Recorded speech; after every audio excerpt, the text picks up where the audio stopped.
semuanya, kembali lagi di Pustok episode 25. Wah, kali ini kita bener-bener ada yang beda banget. Baru ini ya? Iya, kan biasanya kita cuma berdua aja, cuma aku sama Zaki. Nah, kali ini kita ada Jeng, tidak usah sebut nama dulu ya. Oke. Nah, ini kan pastinya udah kelihatan banget ya dari alamaternya. Oh, ketutupan. Waduh. Dari alamaternya tuh. Udah khas. Iya, udah kelihatan dari universitas mana. Boleh disebutin nggak dari universitas mana? Oke, ini sekalian perkenalan. Iya, boleh. Oke, halo semuanya. Kenalin, aku Zulsilia Mega Fitria. Nah, aku alumni SMA Negeri 1 Tumpang angkatan 2023. Nah, pada saat ini aku melanjutkan pendidikan ke Universitas Brawijaya, program studi ilmu perpustakaan. Jadi masuknya di Fakultas Ilmu Administrasi. Keren. Alumni Maneta juga ya? Iya dong. Anak boys banget gitu ya. Waduh. Kalau dulu di angkatan Bu Mega tuh ada itu nggak sih Slogan. istilah boys itu belum? Masih belum. ada. Berarti di angkatan Masih baru kita ya. ya. Betul. Nah ini ngomong-ngomong nih, Kak Mega masuk UB tadi lewat jalur apa sih? Oke, aku masuknya pakai jalur SNBT atau UTBK. Nah itu ada gak sih tipsnya buat masuk SNBT? Kan kalau gak salah Kak Mega ini masuk angkatan pertama SNBT ya? Iya, benar banget. Aku masuk angkatan pertama di SNBT ya teman-teman. Nah, kalau untuk belajar di SNBT saya dari aku sendiri itu dari latihan soal dulu, kemudian aku sering-sering tryout. Selain itu juga penting banget kalau buat manajemen waktu setiap soalnya. Biasanya per subtes itu kan waktunya beda-beda ya. Nah, kita harus bisa memperkirakan manajemen waktu di setiap soal itu, gitu sih. Terus sama kita harus milih jurusan yang benar-benar sesuai sama passion kita. Kalau kita tahu passion kita senang sama jurusan itu, pasti kita ada semangat buat belajar nggak sih? Dan teman-teman gitu nggak? Bener banget. Nah, kalau dari aku gitu. Jadi paling penting itu kita bisa manajemen waktu di setiap soalnya. Jadi bisa mengerjakan soal itu lebih efektif sama efisien gitu. Ini jalaninya tuh juga kayak nggak ada paksaan gitu nggak sih? Benar-benar. Nah berarti persiapannya juga cukup lama kan? Nah kenapa sih kakak ini pilih jurusan ilmu perpustakaan ini? Oke, jadi dulu pas SMA itu aku tuh suka banget baca buku. Terus aku suka apapun yang berkaitan sama buku gitu loh. Nah, terus pas aku cari tahu lagi lebih dalam, ternyata jurusan ini tuh nggak yang lulus soal buku sama pustakawan aja. Tapi sekarang di era digital ini kan informasi kan semakin luas. Nah, gimana cara kita mengelola informasi itu biar lebih berguna dan bermanfaat buat banyak orang gitu. Apalagi sekarang ada banyak teknologi digital gitu kan. Nah, terus selain aku cek-cek lagi, jurusan ini tuh prospeknya tuh juga luas dan menarik gitu, dan yang sesuai dengan passion aku. Jadi aku ambil ilmu perpustakaan. Nah, FYI dulu teman-teman, aku juga pernah konsultasi ke pustakaan di SMA Negeri 1 Tumpang, ke Bu Aul ataupun Pak Syafi'i. Jadi itu yang bikin aku lebih yakin untuk milih ilmu perpustakaan gitu. Keren sekali. Tepuk tangan dong. Nah ilmu perpustakaan itu apakah harus jadi pustakawan gitu? Enggak dong, jadi kita itu di ilmu perpustakaan itu belajar banyak hal, dan itu pun tergantung dari kurikulum di setiap kampusnya gitu. Kalau misal di UB, kurikulumnya itu menggunakan kurikulum 2022 yang saat ini, yang dimana ini tuh outputnya dari kurikulum ini tuh bisa menjadi arsitaris, bisa menjadi data analis, atau bekerja di di perusahaan menjadi bank center kayak gitu. Jadi nggak melulu soal pustakawan atau jaga buku aja gitu. Oke, ngomong-ngomong nih Kak Mega, kan di awal-awal kuliah nih, kan banyak anak SMA yang penasaran apa sih bedanya di SMA sama di perkuliahan. Kan pastinya ada bedanya ya. Boleh dijelasin nggak? Oke, kalau menurut aku bedanya lebih di sistem belajarnya sih. Kalau misal di SMA kita kan teman-teman udah ada jadwal tetap kan dari jam 6.45 sampai jam 7 gitu ya. Nah, kalau di kuliah itu jadwalnya lebih fleksibel gitu. Jadi kita yang ngatur-ngatur jadwal sendiri kayak gitu. Terus buat sistem belajarnya sendiri, kalau di SMA dulu dijelasin detail gitu kan. Terus guru itu juga biasanya kalau kita belum ngerjain tugas itu kayak dikejar, ayo kerjain tugasnya gitu-gitu ya. Nah, kalau di kuliah itu dosen nggak kayak gitu teman-teman. Yang penting udah dikasih tugas, terus untuk selanjutnya referensinya kita cari sendiri dan belajar mandiri. Jadi di kuliah ini dengan adanya kebebasan ini menurut aku lebih melatih kemandirian kita gitu, sama tanggung jawab kita sebagai mahasiswa itu apakah kita ingin kedepannya lebih baik atau memang menyalahgunakan status mahasiswa ini kayak gitu. Berarti lebih bebas gitu ya. Kalau lebih bebas pastinya kan ada tantangannya gitu ya. Kan pasti tantangannya kayak lebih besar gitu nggak sih Kak? Iya. Benar sih, karena kalau misal kita nggak manajemen waktu dengan baik, itu pasti kita keteteran sendiri gitu loh. Jadi ya tantangannya di waktu tadi, apalagi kalau misal kita ikut kegiatan lain, berkuliah itu nggak hanya yang datang ke kampus ataupun langsung pulang. Ya ada yang seperti itu, tapi aku tim yang mencari kegiatan lain juga. Jadi memang tantangannya di manajemen waktu. Nah kalau misal kita bisa manajemen waktu, insya Allah kita bisa efisien sama kegiatan-kegiatan itu. Jadi lebih ke manajemen waktunya gitu. Itu nggak sih Kak, aku tuh kayak pernah baca-baca itu jadi mahasiswa kupu-kupu, bener nggak? Iya. Kupu-kupu yang biasanya tuh ke kampus, terus kalau udah pulang. kelas pulang Gitu ya. Kalau kalian rencana kupu-kupu apa kura-kura? Kayak masih bingung Iya. sih Kak, soalnya kan pastinya beda ya kalau di SMA sama di kuliah. Jadi aku kayaknya mau ada rencana jadi mahasiswa kupu-kupu aja deh. Lo kenapa? Kamu juga? Iya mungkin. Oh iya. Gak apa-apa. Kan kayak udah aktif di apa ya, di SMP, di SMA gitu loh Kak, kayak Ya. capek gitu. Bener Iya, nggak bener. sih? Iya, nggak salah juga sih. Kan hidup kan pilihan Iya, Iya juga. bener. Oke. Masih berhubung dengan awal-awal kuliah nih Kak, kira-kira ada nggak sih yang bikin Kak Mega kaget atau bikin bingung di kuliahan? Oke, pastinya ada banget ya. Karena kan kita dari SMA terus bertransformasi ke kuliah itu pasti bikin culture shock buat kita sendiri. Nah, kalau dari aku sendiri tuh lebih ke cara belajarnya. Nah, kalau dulu guru itu kan jelasin tuh secara detail gitu. Terus ini teman-teman tugasnya ini, terus dikasih referensi buat ngerjain tugasnya kayak gini ya kan. Nah, kalau misal di kampus itu dosen biasanya menjelaskan hanya poin-poinnya, gambaran umum saja gitu. Nah, terus itu juga untuk referensi dan informasi lebih lengkapnya itu kita biasanya cari sendiri dan dituntut untuk mandiri sih memang. Terus itu buat kalau di SMA kita itu diskusi ya, sudah diskusi gitu ya. Tapi kalau di kuliah itu diskusi itu dituntut untuk aktif dan berani mengasih pendapat gitu di kelas. Jadi memang kalau dari aku culture shock-nya itu dari cara belajarnya sama aktif diskusi di kelas itu lebih ditekankan gitu kalau di kuliah. Berarti harus adaptasi banget gitu ya Kak? Betul.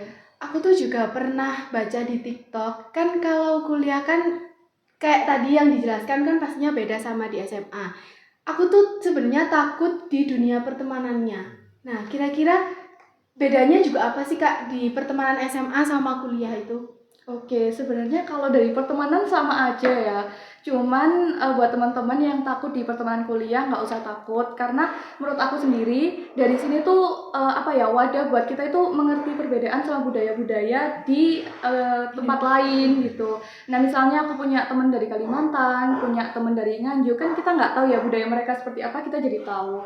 Terus misal aku punya teman dari Bali, hari raya kayak gini, di sini hari raya kayak gini kan beda. Nah itu seru banget, jadi kita bisa sekalian belajar gitu dari situ. Nah selanjutnya kalau misal teman-teman takut di masalah teman, nggak usah takut karena teman baru itu pasti ada gitu loh. Nah apalagi kalau misal teman-teman nanti join organisasi atau misal join kepanitiaan atau kegiatan kampus, pasti dapat teman banyak dan relasi yang lebih luas. Itu sih kalau dari aku. Ngomong-ngomong tentang organisasi nih, Oke. Kak Mega ikut organisasi apa kalau di kuliahan? Oke, kalau organisasi, aku ikut di Research Study Club. Ini RSC itu adalah lembaga otonomi fakultas yang bergerak di bidang penelitian dan kepenulisan gitu. Jadi di sini tuh agendanya tuh kayak penelitian, lomba-lomba gitu, ada lomba nasional, lomba internasional kayak gitu. Nah, terus di sini kita juga belajar tentang software-software penelitian buat riset kayak gitu sih. Nah, kalau di jurusan nih Kak Mega tuh paling suka sama jurusan apa? Kalau aku sama Zaki kan pastinya ada Kesehatan. mata pelajaran yang disuka. Kalau Zaki suka mata pelajaran apa? Kalau aku sendiri sih suka di kimia ya kebetulan. Oh, makanya tadi tuh waktu ada ulangan harian kimia, dia tuh keluar paling awal sendiri, jadi nomor 1. Temennya masih ngerjain nomor 2, dia udah keluar duluan. Berarti ini persiapan belajarnya udah mateng ya? Kayak udah udah disiapin banget dari Amin semalam. guru mau masuk baru belajar. Waduh, berarti pinter ya langsung. Kayaknya langsung di screenshot gitu nggak sih Iya, Kak? betul. Kamu nggak tanya aku suka apa? Oh ya kan kan saya sendiri Perlu suka banget ya. Kalau aku kebetulan nggak suka semua sih, soalnya aku kayak suka jam kos. iya, suka apa ya? Kalau Suka gurunya nggak masuk. Tapi emang jam kos ya, semua orang suka jam kos Iya, nggak sih? kayak Bener. daripada libur tuh mending jam kos. Soalnya kan kalau jam kos tuh bisa ketemu sama teman-teman, terus Gibah. bisa main-main sama teman-teman gitu. Kalau Hiba kayaknya Zaki deh. Kalau aku kan pendiam gitu ya orangnya. Aduh, gibah-gibah ya. Oh iya, Kalau di teman-teman. kuliah ada Hiba gitu nggak sih Kak? Ya ada dong. Ada jam Gimana kos juga, tuh? ada jam kos. Oh gini, kalau di kuliah itu FYI, di kuliah itu bukan jam kos ya teman-teman, lebih ke kalau misal di SMA, kalau jamnya kosong tidak ada guru, ya udah teman-teman bisa main, bisa tidur dan sebagainya gitu ya. Tapi ya udah selanjutnya untuk pertemuan selanjutnya kita tetap sama guru itu gitu. Nah kalau di SMA, kalau misal dosennya tidak jadi datang, kita itu harus kayak punya utang pertemuan gitu loh sama dosennya. Jadi harus ada kelas pengganti gitu sama dosennya untuk memenuhi apa ya kayak skala pertemuan di kelas itu dalam satu semester gitu. Karena kalau frekuensi pertemuan itu kurang, kita tidak bisa ikut UTS ataupun UAS kalau di perkuliahan kayak gitu. Kuliah nggak ya? Waduh, kuliah dong. Seru tahu kuliah itu beneran. Oke, kan tadi Zaki udah, aku udah. Sekarang Bu Mega sukanya mata kuliah apa? Oke, kalau dari aku suka analisis subjek dan sistem klasifikasi. Jadi mata kuliah ini tuh kayak mempelajari bagaimana cara kita menginput data ke sistem gitu. Kalau di UB sendiri tuh biasanya belajarnya udah apa ya? Kita belajar digital gitu loh udah. Nah, terus itu yang bikin aku suka itu karena mata kuliah ini tuh ada praktikumnya teman-teman. Jadi kayak seru, kita lebih dapat vibes-nya, input data-datanya gitu loh. Kadang ada pusingnya juga tapi seru gitu. Wah, tadi ada praktikumnya ya. Pasti seru banget itu ya. Kita kan juga seneng kan kalau ada praktikumnya gitu Iya, kan. jujur sih aku kan tadi aslinya aku suka kimia, tapi aku sukanya waktu praktikum aja. Kalau yang kayak ngitung-ngitung gitu aku tinggal tidur. Maaf ya Bu. Waduh, gimana Lapor-lapor. kok tidur malahan. Tapi aku dulu juga gitu sih. Soalnya kan kayak seru banget gitu gak sih Iya. Kak? Kan kayak mencampur ini sama ini jadi apa gitu kayak. Jadi apa? Iya, jadi apa? Prok. Sulap. Ya, tapi FYI, kalau praktikum di Saintek itu biasanya kan ada lapraknya ya. Kalian tuh laprak gak pernah denger gitu laprak. Nah, Iya. tapi kalau di VIA, di Ilku sendiri tuh nggak ada laprak praktikumnya. Ya udah kita praktikum, terus bikin laporan hasil observasi atau hasil praktikum, tapi nggak yang kayak laprak gitu. Cuman hasil yang kita dapat dari praktikum tadi gitu. Bukan laprak yang kayak di Saintek yang biasanya sampai pusing di laprak itu enggak. Kayak gitu. Kalau dibandingkan di SMA nih, lebih sibuk di SMA atau di perkuliahan gitu? Jujur kalau dari aku sendiri lebih sibuk di kuliah ya, tapi sibukan di kuliah ini menurutku lebih apa ya sesuai dengan passionku gitu loh. Jadi aku walaupun capek, kadang emang ada fase yang kita itu capek banget gitu, tapi masih bisa enjoy karena sesuai dengan minat dan bakatku gitu. Aku rasanya kayak gitu sih. Ngomong-ngomong Kak Megani ngekos gak sih? Enggak ya teman-teman, aku PP dari Jabung, dari Tumpang ke Suhat ke Via. Wah, tidak capek kah?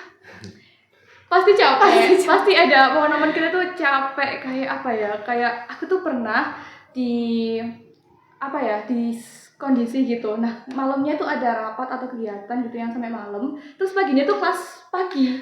Paginya tuh 6:30. Nah, otomatis aku berangkat dari rumah itu 5:30 gitu kan. Jadi kalau mau bangun tuh kayak kuliah nggak ya? Padahal kan harus kuliah ya. Kalau di kuliah itu teman-teman kita harus tetap datang kuliah ya. Apapun yang terjadi kita harus tetap ke kampus. Berarti gak bisa kayak izin pusing, izin mual gitu gak bisa ya? Hujan pada angin ribut.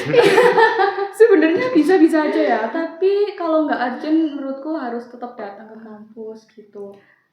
Kalau boleh tahu juga, kenapa Kak Mega lebih milih PP daripada ngekos? Oke, kalau dari aku sendiri karena kan UB dari rumahku juga walaupun jauh tapi masih bisa dijangkau gitu loh. Kalau ngekos kan sayang ya, maksudnya kayak juga pengeluaran juga lebih banyak gitu. Ada bensin, kos dan sebagainya. Nah, kalau PP tuh masih bisa dijangkau. Terus kita makannya juga dari rumah kan. Terus bisa bekal juga jadi lebih hemat. Nah nih, tadi kan masuk di ilmu perpustakaan nih. Nah di ilmu perpustakaan itu bahas apa aja sih Kak? Oke, kadang orang mikir karena namanya ilmu perpustakaannya dibahas perpus gitu Iya. kali ya. Ya buku gitu, apa Iya. bahas rak gitu. Nah, iya bener, tapi bener tahu kalau pandangan orang-orang di ilmu perpustakaan itu kita kayak nata buku gitu-gitu. Masa nata Bangun buku? perpus. Waduh, Iya, bangun perpus. bahkan ada yang ngomong gini, masa nata buku aja perlu kuliah gitu. Nah, teman-teman di ilmu perpustakaan itu nggak hanya bahas tentang buku atau perpustakaan aja ya teman-teman, tapi balik lagi di kurikulum yang diterapkan di kampus tersebut. Kebetulan karena aku di Universitas Brawijaya, di kampus aku itu ilmu perpustakaannya itu yang pertama kita ada pustakawan, jelas kita bahas tentang perpus, yang kedua tentang arsiparis, kita bahas tentang kearsipan, yang ketiga kita tentang sistem informasi. Jadi yang dibahas itu nggak yang melulu di tentang buku dan perpus, tapi kita belajar arsip, belajar sistem informasi, bahkan IT juga kayak gitu. Nah, tapi disclaimer, biasanya itu di setiap kampus itu, misal ada kampus A dan kampus B gitu ya, itu ada jurusan ilmu perpustakaan. Nah, tapi di kampus A itu menggunakan kurikulum X gitu misal. Nah, output dari kampus A ini ternyata ilmu perpustakaannya itu jadi pustakawan sekolah misal.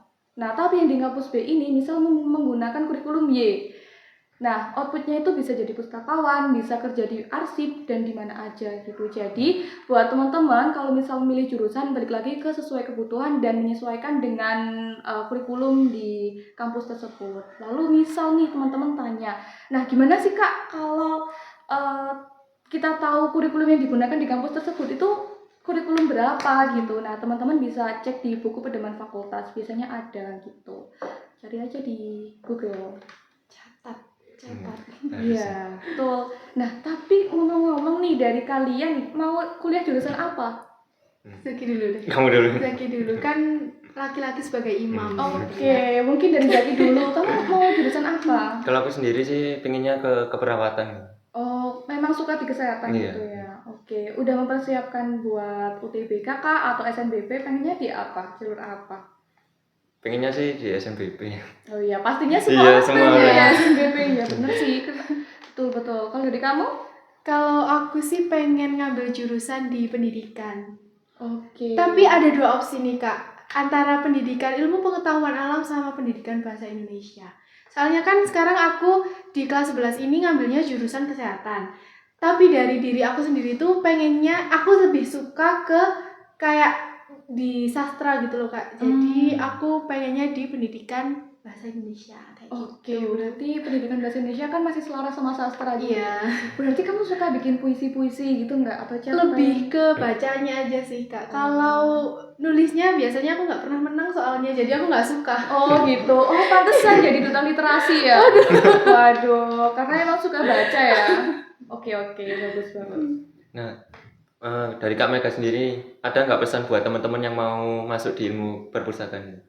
Oke, nah buat teman-teman yang pengen atau mau masuk di ilmu perpustakaan, jangan ragu atau takut untuk mengeksplor jurusan ini karena teknologi informasi kan luas banget ya teman-teman. Informasi itu luas banget. Jadi buat teman-teman yang suka membaca, suka belajar atau suka tentang hal-hal tentang informasi atau teknologi, menurut aku jurusan ilmu perpustakaan itu pilihan yang pas buat teman-teman ambil. Itu dari aku. Wah, pesan dari Kak Mega ini bener-bener membantu kita banget ya Zaki. Bener banget ya. Nah, sebelum kita tutup nih, ada nggak rencana buat Kak Mega di semester depan gitu? Oh iya, karena habis ini udah masuk semester baru ya Wishlist kebetulan. gitu ya. Oke. Nah, kalau dari aku sendiri, semester depan itu aku rencana buat lanjut organisasi menjadi ketua divisi public relation di Research Study Group tadi.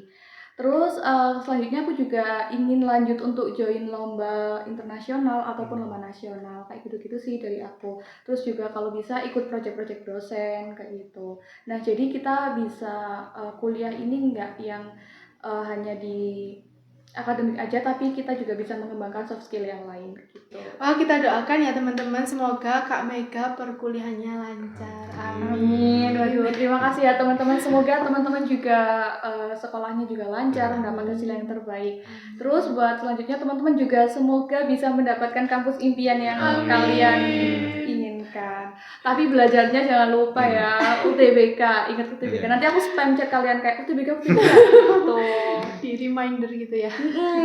Oke, mungkin ini saja yang bisa kita bahas pada episode kali ini, dan tak lupa juga kita ucapkan terima kasih kepada Bu Mega yang sudah mau sharing-sharing banyak hal kepada kita semua. Bener banget.